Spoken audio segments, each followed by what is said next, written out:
அப்போது துர்க்கர்கள் மற்றும் ஐரோப்பியர்களால் அவரது காட்டுத்தனத்திற்கு பயப்பட்டது. மேலும் இன்றும் இடது தனி உரிமை கல்வியாளர்களால் சகட்ரபதி சிவாஜி மகாராஜ்.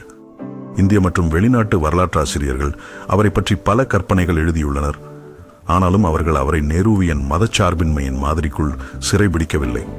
ஒரு பொய்யை நீண்ட காலம் மீண்டும் மீண்டும் சொல்வதால் அது உண்மையாக மாறும்.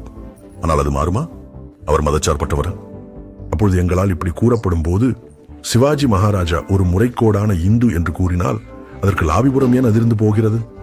17ஆம் நூற்றாண்டின் போது ஆபிரகாமிய ஆக்கிரமிப்புகள் உச்சத்தில் இருந்த போது சிவாஜி மகாராஜா அவர்கள் அதன் செல்வத்தை களப்பரப்பில் மட்டுமல்லாமல் ஆட்சித்துறையிலும் தடுத்து நிறுத்தும் இரும்பு உறுதியுடன் இருந்தார். ஆளும் மொழியில் சமஸ்கிருத வார்த்தைகளை பயன்படுத்தும் விதமாக ராஜா விஹா கர்கோஷா அவர் வெளியிட்டார். அவன் மேல் புனிதமான கோவில்களை இடித்து கட்டப்பட்ட பள்ளி வாசல்களை இடித்து விட்டார் மற்றும் ஆலம்கீருக்கு ஜிஜியா செலுத்த மறுத்தார்.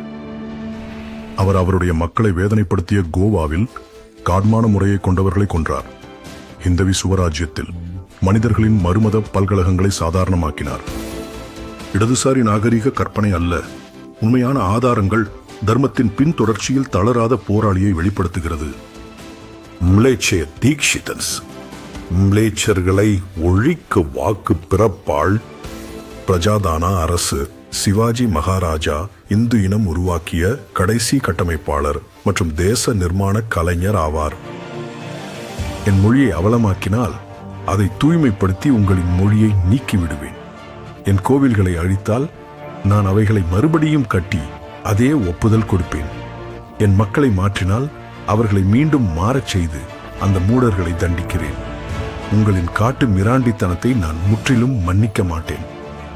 சாம்ராஜ்யங்கள் உடைகின்றன, ராஜாக்கள் வருகின்றனர் மற்றும் செல்கின்றனர்.